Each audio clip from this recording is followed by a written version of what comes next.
Pada Arafah mengucap talbiyah dengan satu kalimah ataupun satu jumlah, labbaik Allahumma labbaik, labbaik la syarika laka labbaik, innal hamda wan ni'mata laka wal mulk la syarika lak.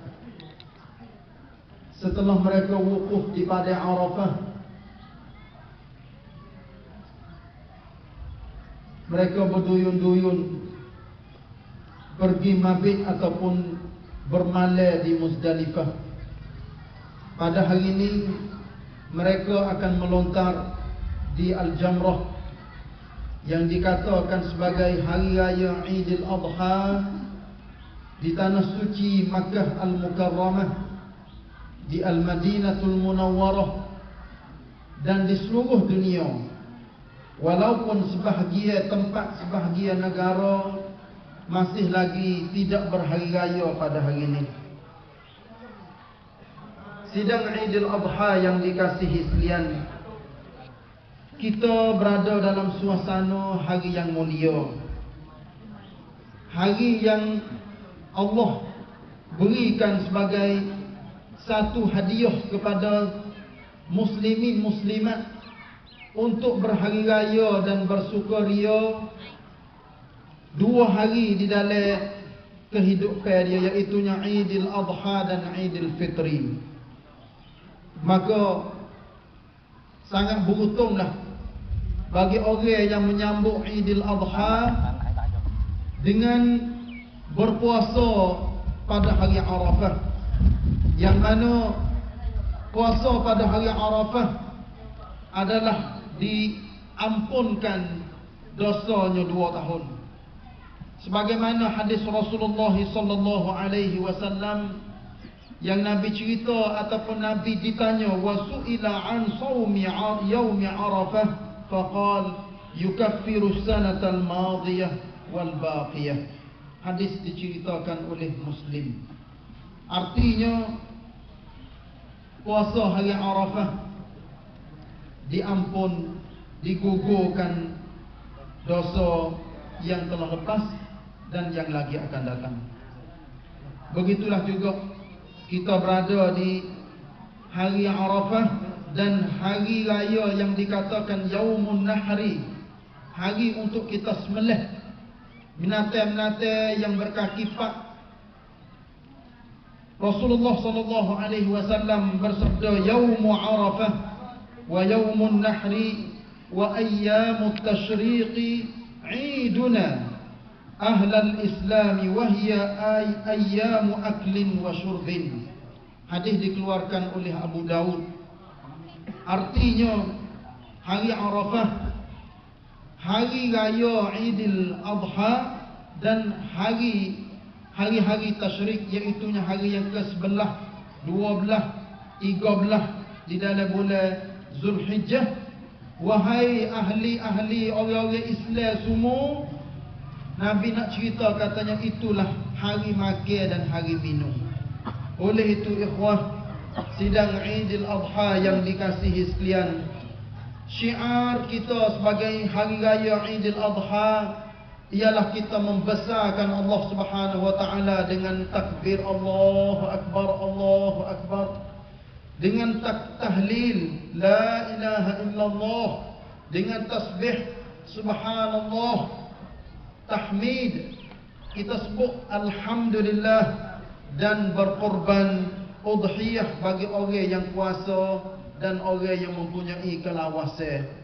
Ini adalah sebagai merujuk kepada sejarah Nabi Ibrahim alaihi salam dengan anaknya Nabi Ismail alaihi salam. Nabi Ibrahim setelah berpuluh-puluh tahun menunggu ketiga anak dia. Artinya Nabi Ibrahim ditakdir oleh Allah Ta'ala tidak ada anak. Walaupun isterinya di waktu itu sudah pun habis perasaan ataupun sudah putus perasaan bahawa dia akan dapat anak. Tetapi dengan berita gembira, malaikat yang diutus oleh Allah Subhanahu wa taala mari beri berita gembira kepada Nabi Ibrahim bahawa engkau akan dapat anak. Isteri dia yang sudah putus asa, rakyat katanya tak beranaklah dia. Tapi alhamdulillah dengan takdir Allah Subhanahu wa taala, Nabi Ibrahim dapat anak. Dapat anak daripada dua isteri, iaitu isteri yang pertama Sarah dan isteri yang kedua iaitu Hajar. Maka daripada isteri yang kedua yang bernama Hajar itulah Nabi Ibrahim dapat anak yang bernama Ismail, dan daripada isteri yang bernama Sarah Nabi Ibrahim dapat anak namanya Ishak. Alhamdulillah, kita apabila berada di suasana Aidil Adha, syiar orang-orang Islam pada hari Aidil Adha adalah berkorban. Allah Subhanahu wa taala firman dalam suratul Hajj ayat yang ke-36 37, A'udzu billahi minasyaitonir rajim. Wal budna ja'alnaha lakum min sya'airillahi lakum fiha khair. Mana? Fadhkuru ismallahi 'alaiha shawaf. فإذا وجبت جنوبها فكلوا منها وأطعموا القانع والمعتر كذلك سخرناها لكم لعلكم تشكرون لن ينال الله لحومها ولا دماؤها ولكن يناله التقوى منكم كذلك سخرها لكم لتكبروا الله على ما هداكم وبشر المحسنين. Maksudnya, dan kami jadikan unta yang dihadiahkan kepada fakir miskin itu sebahagian daripada syiar agama Allah untuk kamu. Oleh itu, sebutlah nama Allah semasa menyembelihnya. Ketika ia berada di atas tiga kakinya, maka apabila ia tumbang serta putus nyawanya, makanlah sebahagian daripadanya dan berilah sebahagian yang lain kepada orang-orang yang tidak meminta dan yang meminta. Demikianlah kami mudahkan ia untuk kamu menguasai dan menyembelihnya supaya kamu bersyukur. Daging dan darah binatang kurban atau hadiah itu tidak sekali-kali akan sampai kepada Allah, tetapi yang sampai kepadanya ialah amal yang ikhlas, yang berdasarkan takwa dari kamu. Demikianlah dia memudahkan binatang-binatang itu bagi kamu supaya kamu membesarkan Allah kerana mendapat nikmat petunjuknya, dan sampaikanlah berita gembira dengan balasan yang baik kepada orang-orang yang berusaha supaya baik amalnya. Saudara-saudari, ikhwah akhwat sidang Aidil Adha yang dikasihi sekalian, apabila kita melihat keadaan di bumi kita ataupun di lain-lain negara, sebahagian besar pada hari ini beridul adha ataupun berhari raya. Sebahagian kecil sahaja yang masih lagi tidak berhari raya. Berarti hari raya adalah hari seronok, hari gembira, hari untuk kita bersua muka, maaf dan minta maaf. Oleh itu Allah Ta'ala bagi kepada kita 2 hari di dalam setahun adalah hari untuk kita membesarkan Allah Subhanahu wa taala, dan kita mesti rapat diri kita dengan Allah sebanyak mungkin.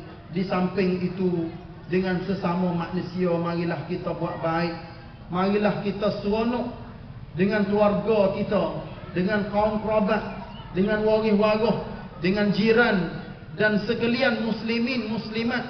Hari yang diberikan oleh Allah Subhanahu wa taala supaya kita taat. Agama Islam ataupun orang Islam adalah orang yang selalunya terikat hidup dia dengan Allah Subhanahu wa taala di mana sahaja mereka berada. Sebab tu kita berada pada hari ini, marilah kita membesarkan Allah. Sebab tu disuruh supaya kita bertakbir 3 hari turut-turut selepas daripada ni yang dinamakan hari-hari tasyrik. Bermula daripada semalam kita bertakbir, maka hari ini hari yang ke-10 bulan Zulhijjah, maka berterusan 11, 12 dan 13 mengiringi solat 5 waktu. Setelah kita menunai solat 5 waktu, maka kita disunatkan bertakbir Allahu Akbar, Allahu Akbar, Allahu Akbar. Sidang Idul Adha yang dikasihi sekalian, ajaran Islam adalah ajaran yang lurus dan menyeluruh. Kita perlu bersyukur kepada Allah Subhanahu wa taala yang Allah memilih kita sebagai orang muslim muslimah. Cuba kita tanya, kita biasa tidak minta dengan Allah nak mari ke dunia? Kita jawab sendiri katanya kita tak biasa minta. Biasa minta tidak kita nak jadi orang Islam pun kita tak biasa minta.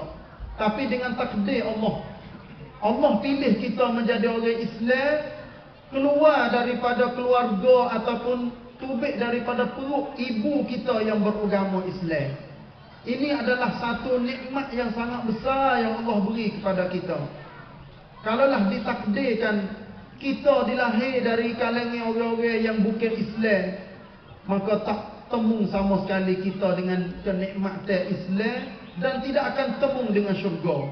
Sebab tu marilah kita bawa Islam kita supaya Islam yang kita bawa adalah Islam yang sebenar, Islam yang suci, Islam yang bersih. Kita sendiri kena bawa diri kita masing-masing. Tak mungkin sama sekali kita nak pergi tupai ibu bapa, tupai adik-beradik di dalam beragama. Kalau nak cara hidup, agaknya kemungkinan boleh kita tupai sikit sebanyak, tetapi cara beragama, marilah kita pakat belajar, pakat mengaji, pakat usaha untuk memahami.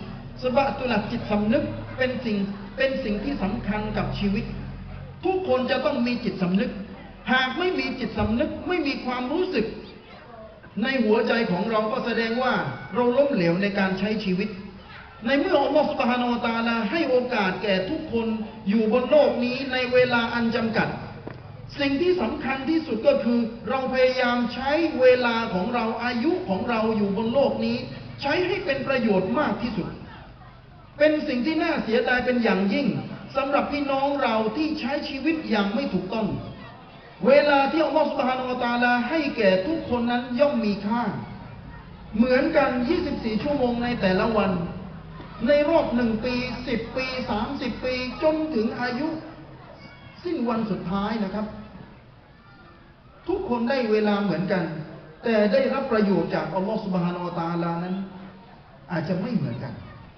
ดังนั้นทุกคนจะต้องมีความรู้สึกจะต้องพูดกับตนเองว่าฉันจะต้องพัฒนาฉันจะไม่หยุดเพียงแค่นี้ฉันจะต้องพยายามสิ่งที่อิสลามหรืออัลลอฮฺซุบฮานะฮูวะตะอาลาได้มอบหมายให้แก่ฉันในฐานะเป็นบ่าวคนหนึ่งของอัลลอฮฺซุบฮานะฮูวะตะอาลาที่อยู่บนโลกนี้เราพยายามนะครับจะต้องพยายามเป็นอย่างยิ่งกับชีวิตวันเวลาของเรานั้นจะต้องก้าวไปสู่สิ่งที่อัลลอฮฺซุบฮานะฮูวะตะอาลาได้วางไว้สำหรับทุกคนจะต้องดีเลิศอย่างน้อยที่สุดเราเป็นประโยชน์แก่ตนเองหากเราไม่สามารถที่จะแผ่ประโยชน์ให้กับคนอื่นแต่ประโยชน์นั้นที่อัลลอฮฺให้แก่ทุกคนนั้นเราจะต้องบอกกับตนเองว่าฉันจะต้องเป็นบ่าวที่ดีและก็ฉันจะต้องไปถวายทุกสิ่งทุกอย่างต่อหน้าพระองค์อัลลอฮฺในวันอาคิเราะห์เป็นสิ่งที่น่าเสียดายเป็นอย่างยิ่งหากใครคนหนึ่งในเมื่อมีการชั่งความดีความชั่วที่เขาได้กระทำหากความชั่วหนักกว่าความดีหากบาปหนักกว่าสิ่งที่ดีงามหรือบุญก็แสดงว่าคนคนนั้นจะต้องเป็นชาวนรกดังนั้นพี่น้องครับเวลาที่อัลลอฮ์ให้แก่เรานั้นย่อมมีค่า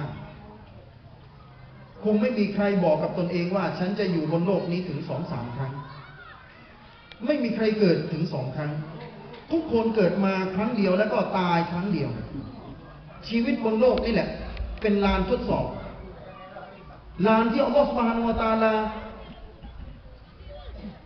ตักดีรหรือถ้าพูดภาษาง่ายๆก็คืออัลลอฮฺตะอาลาตั้งใจเจตนานะครับอยากจะให้บ่าวทุกคนนั้นอยู่บนโลกนี้ คนที่ใช้ชีวิตในสมัยก่อนเขาก็ไปแล้วเสียชีวิตแล้วขณะนี้เราอาศัยชีวิตนะครับอาศัยริสกีปัจจัยยังชีพที่อัลลอฮฺซุบฮานะฮูวะตะอาลาให้แก่เราอยู่บนโลกนี้ต่อไปข้างหน้าก็คือลูกหลานของเราก็จะสืบทอดต่อไปจะใช้ชีวิตดังนั้นก่อนที่เราจะสิ้นชีวิตนะครับไม่ว่าใครยังหนุ่มหรือแก่แล้วทุกคนจะต้องมีความรู้สึกแล้วก็บอกกับตนเองว่าฉันจะต้องเป็นบ่าวที่ดีหากไม่มีหนทางใดสู่สวนสวรรค์ฉันไม่รอดแน่ฉันจะต้องไปที่สวนสวรรค์ดังนั้นนะครับบรรดาอุลามะทั้งหลายในสมัยก่อนในเมื่อเขาทำงานหนักเขาไม่ค่อยมีเวลากับตนเองนะครับไม่มีเวลาที่จะให้ความสุขแก่ตนเอง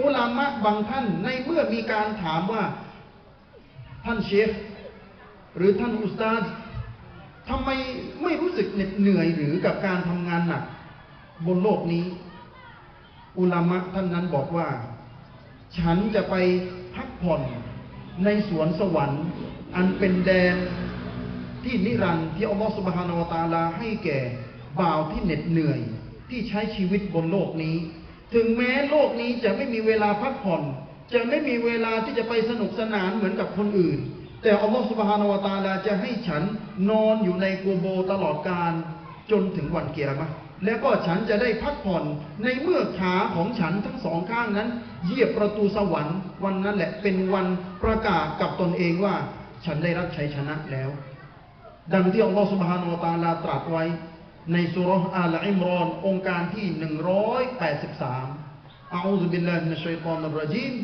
กุลลุนัฟซินซาอิกะตุลเมาตوإنما توفون أجوركم يوم القيامة فمن زحزح عن النار وأدخل الجنة فقد فاز وما الحياة الدنيا إلا متاع الغرور ซึ่งมีความหมายว่าทุกสรรพสิ่งทุกสิ่งที่มีชีวิตย่อมลิ้มรสของความตาย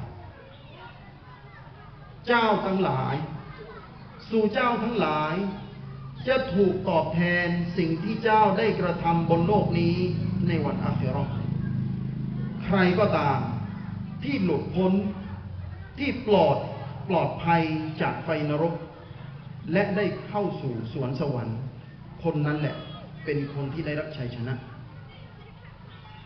sebab tu kita nak dapat kejayaan bukan mengikut kacamata manusia di atas muka bumi tetapi mengikut Allah utama sekali di akhirat apabila kita boleh masuk syurga kitalah orang berjaya tetapi kalau dikata ataupun disebut ditanya kalau kita mati pada hari ini kita yakin setakat mana kita boleh masuk syurga cuba dengar perkataan Umar ibn al-Khattab radhiyallahu anhu. Umar ni termasuk orang yang diberi jaminan masuk syurga. Al-asharatul mubasysyaruna bil jannah. 10 orang yang diberi jaminan, diberi berita gembira oleh Nabi sallallahu alaihi wasallam boleh masuk syurga tak ada pernah hisab. Tetapi satu kali apabila Umar dia bangun di hadapan orang ramai, dia kecek, dia royak kepada orang ramai katanya kalau sekiranya Allah kehendaki semua manusia boleh masuk syurga belaka. Tapi ada seorang orang yang kena masuk neraka. Nascaya orang yang kena masuk neraka tu iaitunya aku. Umar mengaku lagi katanya dia kena masuk neraka. Padahal dia dengar dah daripada Nabi katanya dia boleh masuk syurga, tak ada pernah hisab dah. Tapi dia berasa lagi katanya taksir dalam hidup dia kena masuk neraka. Walaupun orang semua di atas muka dunia boleh masuk syurga belaka. Sebab tu ikhwah akhwat yang dikasihi sekalian, kita banyak dosa, kita banyak kesilapan, banyak kesalahan. Kalaulah kita berbangga dengan amalan kita, dengan kebaikan yang kita buat, alhamdulillah. Tapi dosa kita tu lah yang akan menjadi upasak. Nak boleh masuk syurga, Allah Ta'ala buai habis, kena buai habis. Perasaan dalam hati, jangan ada takabur, jangan ada deki, jangan ada sifat-sifat yang tak molek dalam hati kita. Perbuatan kita jangan ada walaupun sikit. Benar-benar yang karut ataupun benar yang tak molek. Sebab itulah kita nak boleh masuk syurga. Macam mana kita nak tapih diri kita, hidup kita supaya betul benar sungguh dengan ajaran Allah Subhanahu Wa Taala. Berikut ini saya sediakan sedikit sebanyak sebagai nasihat kepada diri saya dan ikhwah akhwat yang dikasihi sekalian. Di tengah-tengah padang yang sangat panas pada hari ini, saya berasa bahawa udara yang sangat panas tak sama dengan kepanasan yang akan kita hadapi di padang mahsyar sikit lagi. Sabarlah, dengarlah sedikit sebanyak ajaran daripada Allah Subhanahu Wa Taala supaya menjadi manfaat kepada kita semua sebagai berikut. Semua manusia adalah sama di sisi Allah kecuali orang yang bertakwa kepadanya. Orang yang mulia dan berjaya di dunia dan di akhirat ialah orang yang beriman dan beramal soleh. Sedarlah bahawa Islam adalah cara hidup yang sempurna, lengkap dan maju. Pelajarilah ilmu yang sahih dari Allah dan Rasul melalui huraian ulama. Syukurlah kepada Allah dalam setiap perkara. Sabarlah kerana Allah dalam semua hal. Dunia adalah sementara, akhirat adalah kekal abadi. Bawalah dirimu sampai ke pintu syurga. Dunia adalah syurga bagi orang kafir, penjara bagi orang mukmin. Dipenuhi dengan ujian. Pegang teguhlah dengan ajaran agama. Beramallah dengan ilmu yang dipelajari. Pandai-pandailah guna umur di dunia, jangan sampai ditipu oleh syaitan dan hawa nafsu. Berkawanlah dengan orang baik. Ikutilah program kemajuan hidup. Aturlah wawasan hidup dan rancanglah harapan demi kecemerlangan masa depan. Majulah di dunia dengan kepandaian dan kebolehan. Mulia di akhirat dengan syurga sebagai balasan. Iman, Islam dan kebaikan mesti dipegang teguh dan dibawa sampai mati. Tangisilah di atas kesalahan dan dosa. Maaflah segala kesalahan. Bertakwalah kepada Allah dan berakhlak mulialah. Adalah kemuncak dalam kehidupan setiap muslimin muslimat. Pilih suami yang soleh. Jadilah wanita salihah sebagai isteri, sebagai penghuni syurga. Didiklah anak-anak dengan ajaran agama. Sayangilah mereka dengan tekun dan sabar. Hormatilah suami. Sayangilah anak-anak serta doakan mereka berjaya. Jadilah jiran tetangga yang baik. Binalah masyarakat yang makmur dan harmoni. Lapangkan dada dan fikiran dengan memberi dan menerima pengesyuran dan nasihat tunjuk ajar. Banyaklah baca Al-Quran, zikir kepada Allah, istighfar, taubat dan berselawat ke atas Nabi SAW. Banyaklah berdoa semoga Allah menunjuk jalan yang lurus dan benar. Janganlah fikir, jangan buat dan jangan bercakap perkara maksiat. Jangan durhaka kepada Allah, Rasul, ibu bapa, suami dan pemimpin. Jangan jadi orang syirik, munafik, fasik dan murtad ataupun jatuh agama, na'udzubillah min zalik. Akhir sekali, jangan cuai dengan tugas dan tanggungjawab. Tunailah dengan sepenuh hati. Ikhwah akhwat yang dikasihi sekalian, kita sedang berada di hari raya Aidil Adha. Kita ingat kepada Nabi SAW apabila Nabi bangun di atas belakang utara. Nabi kecek depan orang ramai pada hari Arafah sebagai hari yang Nabi buat haji yang pertama dan yang terakhir yang dinamakan Hajjatul Wada'. Nabi bangun kecek ramai manusia sehingga ahli sejarah rakyat katanya orang di waktu itu lebih pada 100,000 orang. 100,000 orang yang buat haji sekali dengan Nabi, termasuk orang Islam lama dan orang Islam yang baru-baru masuk Islam. Alhamdulillah, Nabi kecek panjang, Nabi beri nasihat. Maka kita kalau sekiranya kita hidup di waktu tu, kita boleh jumpa dengan Nabi. Tapi Allah Ta'ala takdir. Allah Ta'ala takdir kita hidup di zaman sekarang, kita tak boleh jumpa dengan Nabi. Tapi harap kita akan berjumpa dengan Nabi di padang mahsyar. Kita akan boleh minum air di kolam dia.